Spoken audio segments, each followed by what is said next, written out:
Crispin Sheridan is Vice President, Digital Scale and Operations at SAP. As part of the integrated digital marketing team, he established and leads SAP's search marketing and attribution practices.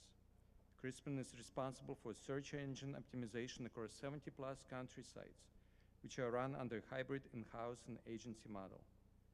Crispin is also responsible for digital operations, including finance and social media governance.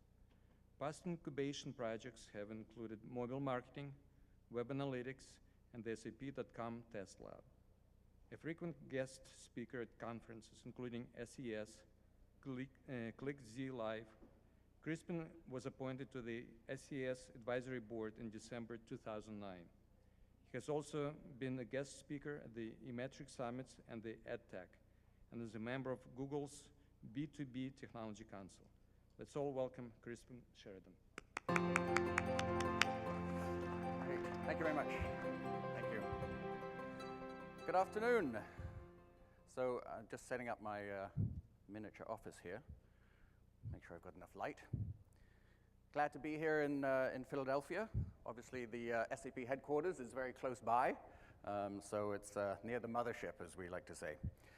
So I am not Michael Golds, who is in your program, our CIO for North America. He was unable to attend today, unfortunately, and sends his regrets and asked me to fill in for him. And I beg your indulgence as I endeavor to fill in as best as possible with this terrific material. It certainly represents the vision that SAP has, as well as what I garner from a lot of my interaction with other digital marketers in the major technology companies.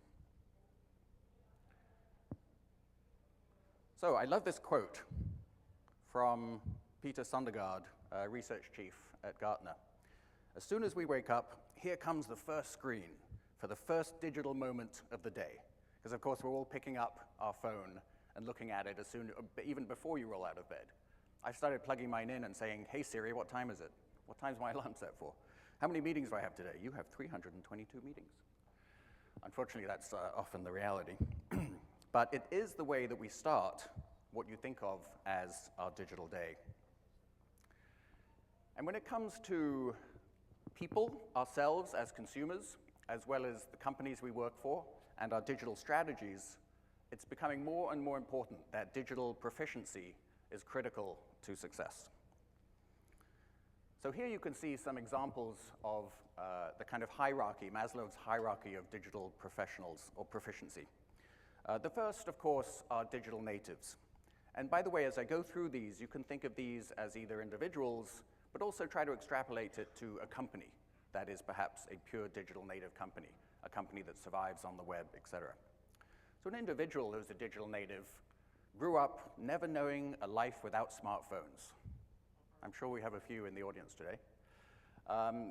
They grew up knowing that the internet was there, that they could always go to the internet to research information and to transact and to navigate. Then you have digital immigrants. So as you can tell from my accent, I'm not from New York City.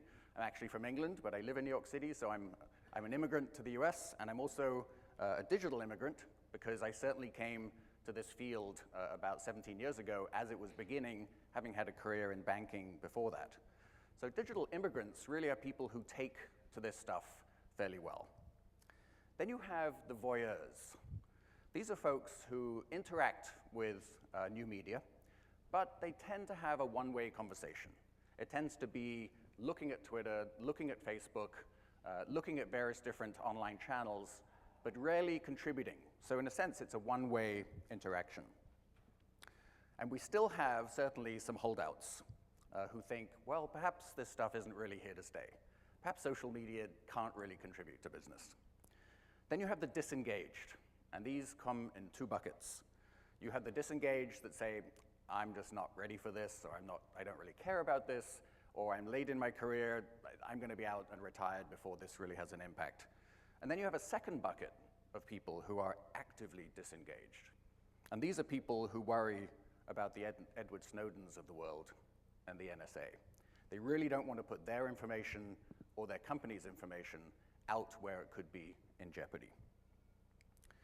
However, we would add an additional category, which is the digitally balanced individual or company. And this describes those people who understand and use technology, but walk in a middle ground between naysayers on the one side and adopters on the other side. They are digitally savvy as people or companies, but they weigh the costs and benefits of a digital program before they decide to execute on it. So in IT and in business, it's important to have enough digitally balanced people and the right mix of digital profiles across your corporation.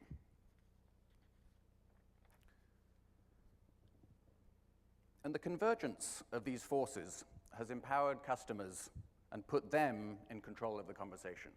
And we all know this from our experience as consumers, as we are in control of the conversation with the brands that we engage with. Some of these statistics are quite dramatic, but essentially what this tells us is that customers are digitally connected, they're socially networked, and they're better informed than ever before. There's an ad running in New York City that says our best customer is an informed customer. Well, almost all of our customers are highly informed at this stage. In fact, many of them in the B2B space for us at SAP, taking 60+% of their decisions before even interacting with the vendor. So this shows us the customer expectation, and that companies must have a strategy to meet those expectations. For example, as we think of it in our own experiences, I'm a very avid user of OpenTable for booking restaurant tables in New York City and many cities all over the world that I visit. And I always rank those by the ratings for service and food quality. So I'm very much looking at what other people have thought about this restaurant. I'm waiting for the moment where I can connect OpenTable fully and say which of my friends that I really trust and know, rather than perhaps the local tourist population in New York City, who I don't think has such a good grasp of the restaurant scene in New York as perhaps a local has. So more and more, consumers and enterprise customers are looking for services they can consume versus physical products. So companies are now using digital and this digital transformation to change the way they sell into the market. So compressed air instead of compressors. We have a customer at SAP called Kaiser. They make compressed air machines. They used to ship these machines to a customer site where they would run making compressed air for this customer, and if they broke down, the customer would phone up or bring the machine back and get it fixed. However, today, they're using machine data, predictive and preventative maintenance to sell cubic feet of compressed air versus the machine.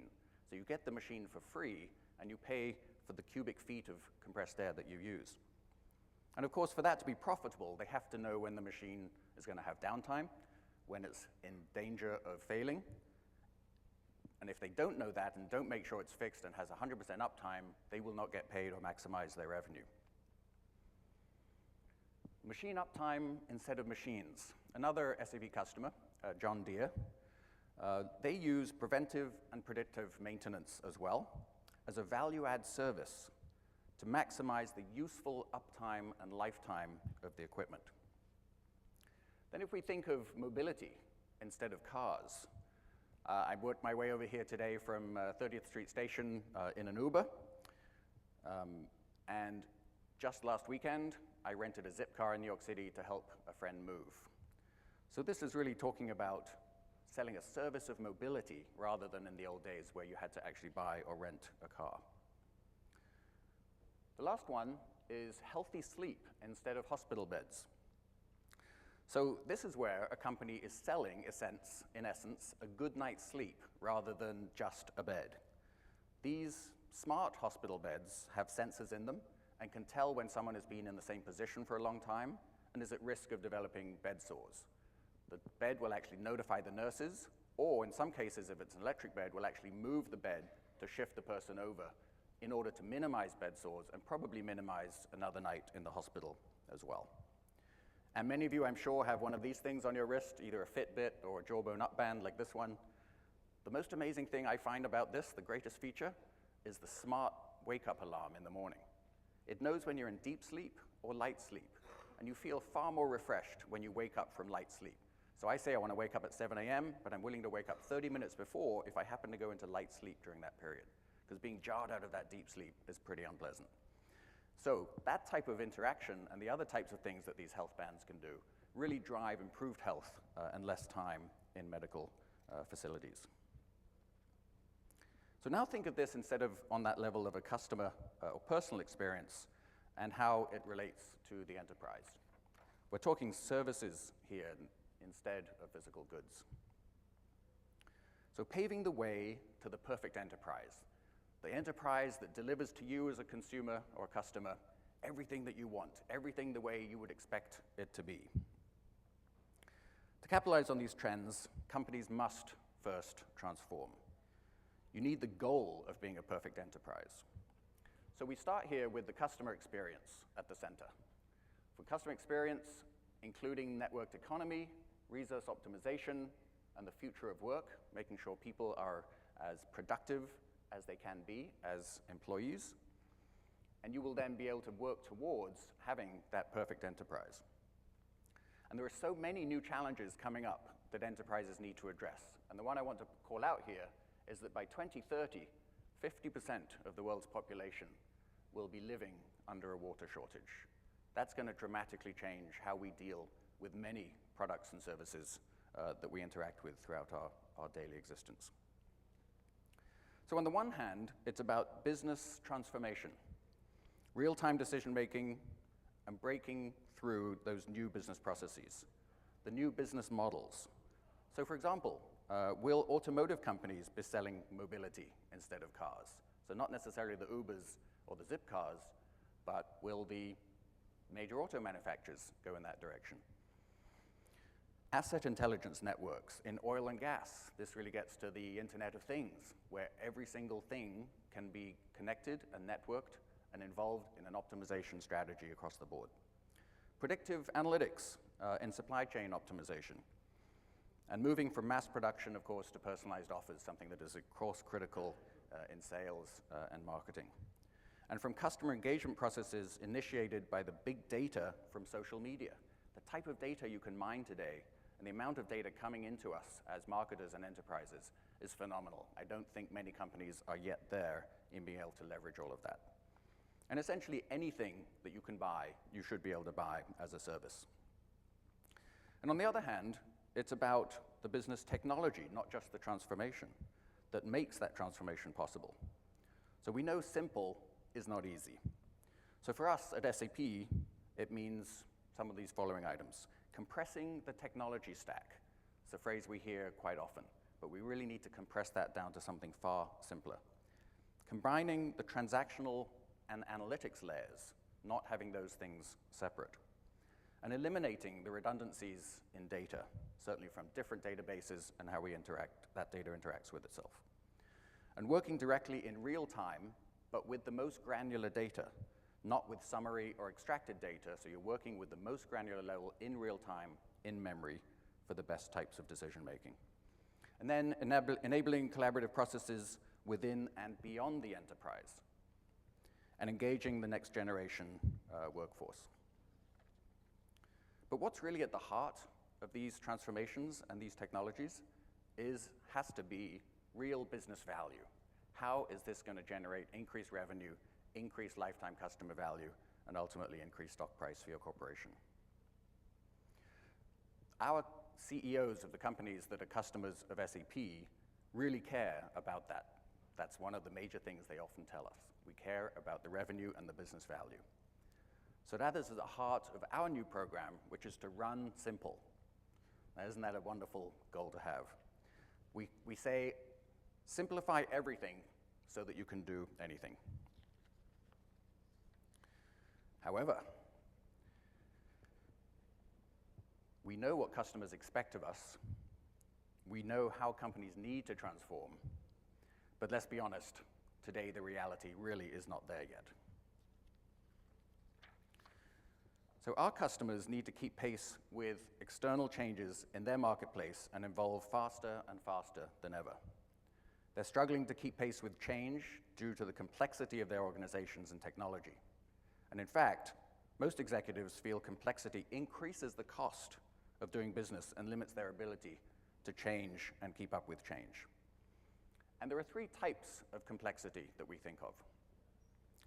And some of them are hidden. You notice the word complexity there was called out, and now it's vanished into the background. So sometimes you can't quite tell where that complexity is. So the first one is management complexity. So this occurs as a company adds management layers. It happens typically through innovation of new products, addition of new services, M&A, geographic expansion, and so on. And these layers create distance between a company, its customers, its employees, and managers. Those distances drive complexity and inefficiency. The second type of complexity is business process complexity. So this occurs as the business processes have not kept pace with the consumerization of the workplace. The digital native employees' expectations have changed dramatically, and now employees are simply engaging and experiencing work in a different way, and we need to catch up with that for the rest of the corporation. Current business processes are designed around complex workflows that are probably outmoded, out of date, and actually limit collaboration. The third final type of complexity is technology complexity, which is a result of overwhelming amounts of hardware and applications that a company has to manage. You used to be able to count, perhaps on two hands, the number of platforms. You add in apps, and you're counting on probably two hands of every employee in your company. So this is a problem that will only get worse as companies struggle to deal with the complexity of managing ever-increasing volumes of data in the future. So let's look at some of the impacts of that complexity. So businesses today struggle with too much complexity, inhibiting them from addressing vital business requirements or meeting stakeholder expectations in real time. Current processes have been designed inefficiently, and the available technologies have forced corporations to use outdated capabilities, such as batch jobs and multiple data sources. For example, the question of how many staff do we have?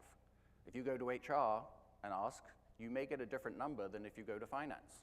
HR may be looking at some legal reporting requirements to count the number of staff. Finance may be looking at something else in terms of the cost of staff. So the systems are built to support yesterday's businesses and are not really what the future requires today. This compounds the delays when decisions are needed, and the end-to-end processes are not there to facilitate fast decision-making across the enterprise. Ultimately, even the processes themselves are not integrated, leading to even more delays. The transition to the digital economy, the Internet of Things, and social media, other external sources like data and structured data, internal and external, add to those complexities and must be addressed across the entire value chain before running simple can become a reality. So three questions that we want to be able to ask ourselves. Which of my customers are the most valuable? And what are they saying about me? Is there a correlation there? Can I address the change in demand based on the expected weather next week? And how can I use data to create new offerings? We have this vast amount of data, all of us, coming in from our applications, from people interacting with what it is we sell, with the physical things that we sell. I was talking to someone a few weeks ago that's in the electrics business, and they sell light switches. They used to just ship it and forget it. Those light switches are all Wi-Fi enabled now and networked. They know when they're turning on and off, when they're likely to fail, how often the lights are on, when the lights need to go off. This massive stream of data is something that not only in marketing, but also in production and innovation needs to be harnessed. So let's look at the building blocks of digital transformation. How are we going to actually be able to get our corporations there?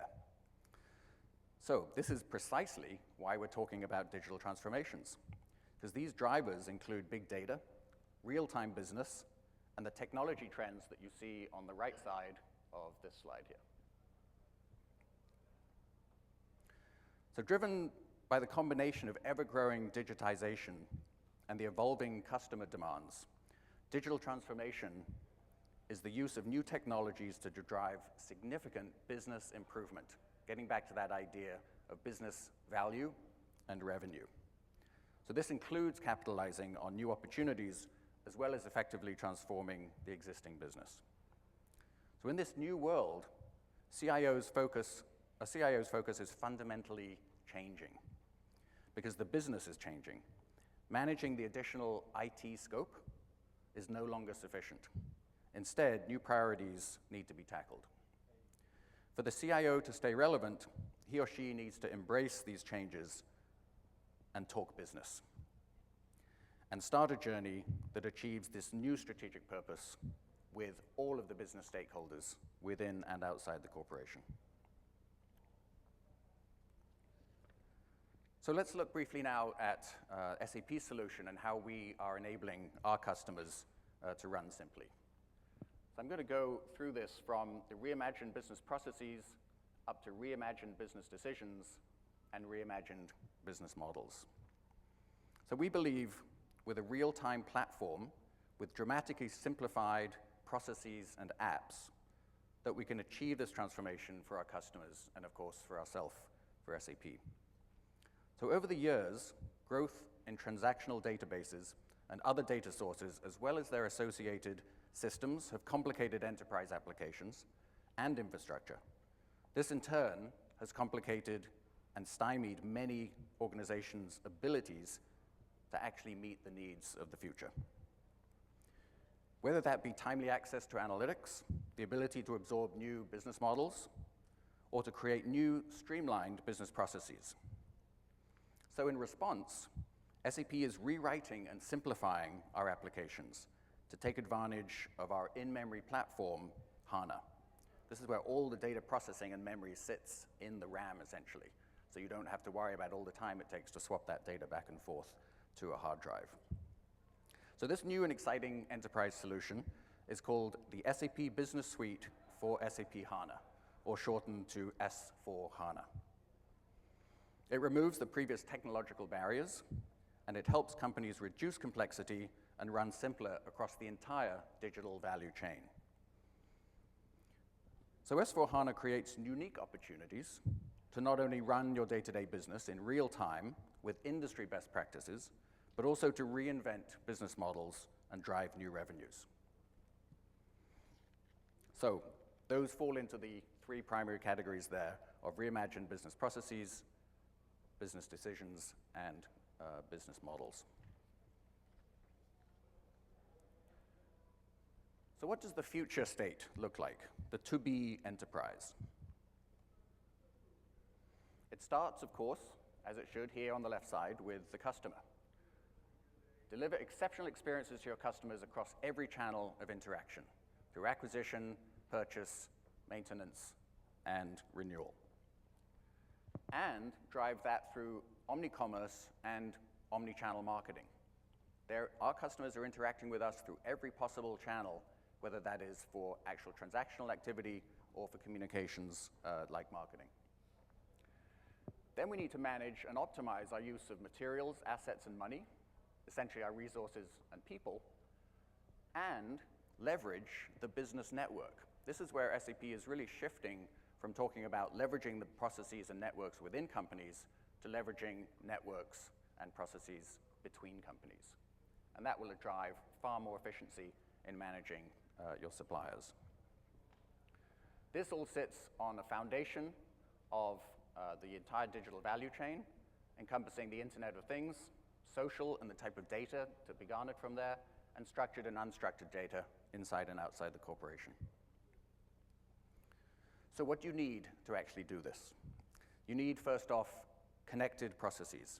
Interconnected companies, resources, people, and suppliers to make immediate business impact from planning all the way through to execution. Next, you need real-time insights. Analyze information immediately across internal and external channels, for example, networks, Internet of Things, and social, to drive those business insights without the need for aggregates. And third and finally, a modern technology platform for this all to be built upon. A digital platform that supports business today and in the future, and is in that sense future-proofed, and also provides stakeholders with the ability to interact with each other with ease. And this then brings us to the framework for, whoops, I'm hitting the laser. The framework for simplicity for SAP. And this falls into three primary category areas. There is the platform. So HANA remains the center of everything we dream of and do. On top of HANA, we built the HANA Cloud Platform, an open, rich, and unique platform as a service offering. It is the open platform for our customers, partners, and SAP. The platform that would allow our customers to easily integrate all software with each other and build extended software all together. That's the platform. The second one is the applications. So our applications gain now more value from SAP HANA than they could have ever before. SAP continues to stand for the integrated enterprise across all of your activities and applications and data needs. But as always, the well-established SAP paradigm, it's non-disruptive to enable easy migration, integration across all of those different applications, choice in deployment, and always innovative with the most modern technologies with S/4HANA as the major topic. And third, and finally, the network. Our vision for a business network is something very, very strategic. We firmly believe in the future of the networked economy. Historically, our focus has always been to optimize the processes within companies, but now we're looking at the networks that are between companies, both for transactional and marketing. This process opens up the complete new possibilities for SAP and our customers, and it's about HR needs applications or temporary workers, finance needs credit and deposits, logistics needs transport capabilities, and all that would be throughout these networks. So you can imagine those as an extension of the internal networks, but across all of the companies that you're doing business with. And with that simplicity, we really expect to be able to drive the type of simplicity that allows everybody to do absolutely anything, because it's far simpler now to actually execute. So that's it. Thank you very much.